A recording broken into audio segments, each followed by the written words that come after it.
Hey Canucks fans, welcome to Clay's Canucks commentary for Monday, September the 17th. I'm Clay Emo at Canuck Clay on Twitter.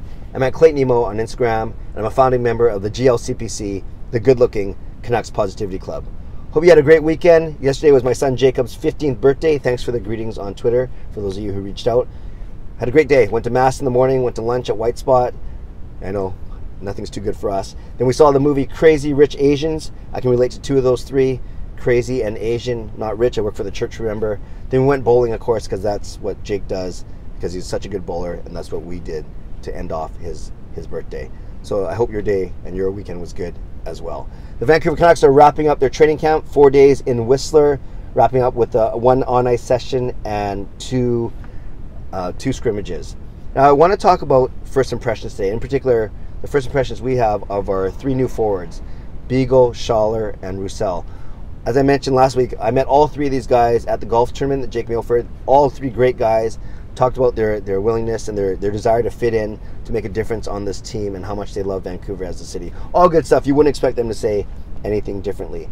Now I admit, I wasn't at the training camp, so I've only been seeing what you've been seeing, or most of you have been seeing, the videos that the Canucks put out, or reading reports from media that were there, or our fellow fans.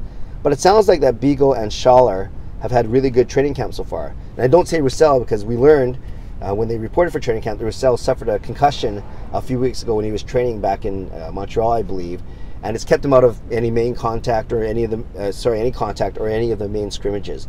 So will that affect his appearance or his potential appearance in the opening night on October 3rd? We will see. It sounds like he's skating on his own. He's very close to joining the team. So you never want to mess around with concussion. So it may or may not have a factor in the opening night lineup, which I'll get to in a second. So let's talk about the first impressions of Jay Beagle and Tim Schaller. As I mentioned, I like both of these guys when I met them, all three, but Beagle in particular, I've been talking on Twitter about how nice he was. We got to spend a good 7 or 8 minutes together last week just chatting. And from all reports, or at least the reports I've seen, it sounds like he's done really well at training camp. Skating really well, winning a lot of the bag skates or drills, and looking really strong, and looking strong in the games. Same with Tim Schaller. Maybe not as pronounced. His contract was only 2 years as opposed to Beagle's 4 years. We're expecting probably more from Beagle, given that he's just coming off a Stanley Cup win with the Capitals. But Schaller could add a lot of grit and a lot of defensive responsibility and a lot of stability to our fourth line as a left winger. And right now, Beagle's playing the center, and Schaller has been playing on his left wing a lot during the training camp. Both guys are quite similar, actually, and I remarked this when I saw them at the tournament. Beagle is similar in stature, I should say. Beagle is listed at 6'3", 218, and Tim Schaller is 6'2", 210. So they're both, quite on the they're on the heavy side, not fat. Obviously, they both look really good and really lean, but they're big guys, so they carry their weight well, and obviously they're going to add a lot of size and strength to those bottom two lines for the Canucks lineup.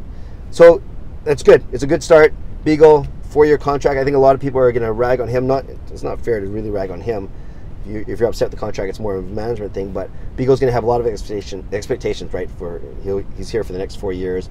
Tim Schaller, only 2 years, but obviously both guys want to do well. Add in Antoine Roussel, and he obviously wants to do well as well. But from all reports, both Beagle and Schaller played well in the scrimmages and have done really well during the drills, hustling, and obviously trying to make a good first impression on their new team. Canucks fans, I'd love to leave a comment below. What are your expectations for all three, Beagle, Roussel, and Schaller?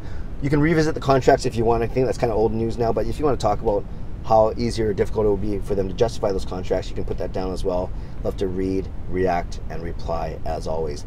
Lastly, I want to talk about the forward lines. I know it's going to be a numbers game. I know we're going to be talking about this for the next 3 weeks. But in essence, including Roussel, you have still about 15 or 16 forwards that are battling for 12 opening night spots, then 13 or 14 on the roster total. And the Canucks go with 8D, then we're looking at 13 forwards. If the Canucks go with 7D, then you're looking at 14 forwards. So regardless, the way that the last day of training camp shaped up maybe gives you a bit of an indication.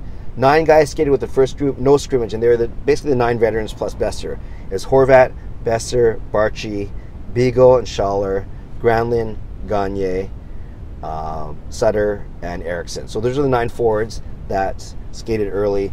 And that left basically 6 forwards that you could argue have a chance to make the opening night roster. There's been one line which I really like of Gaudette between Leipzig and Virtanen. Maybe all three of those guys make the roster. And there's another line that's very, very intriguing. The speed line.